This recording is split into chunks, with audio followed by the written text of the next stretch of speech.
ನೋಡಿ ಸ್ನೇಹಿತರೆ, ಬಿಹಾರಿ ಒಡಿಶಾದವರು ಫುಲ್ ಇಲ್ಲಿ ಇವ್ರದೇ ಆರ್ಭಟ ಆಗ್ಬಿಟ್ಟಿದೆ. ಇವ್ರ ರಾಜ್ಯಗಳಲ್ಲಿ ನಾವು ಆಟೋ ಓಡಿಸಿದ್ರೆ ಬಿಡ್ತಾರೆ. ಕ್ಯಾ ಭಾई, आपका गांव में हम आटा चलाएगा तो छोड़ता है? इतना लोग आपका गांव में हम चलाएगा तो छोड़ता है क्या?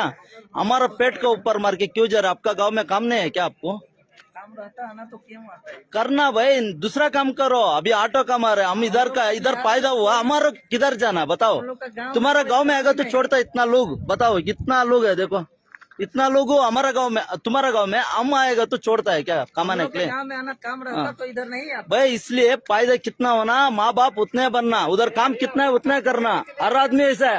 हमारा माँ बाप है, एक बच्चे एक बनाता है, इधर 4-5 बना के मुर्गी अंडा डालता है ना, ऐसा डाल के बेचना नहीं. ऐसा जिसका गाँव इंडिया ठीक है, लेकिन कमाने की एक आदत है. दूसरा हम भी कमाना है ना. अभी हम आपका बादशाह में आके मैं कमा सकता है क्या? होता है क्या? मैं हिंदी देखो क्यों सीखा, तुम लोग इतना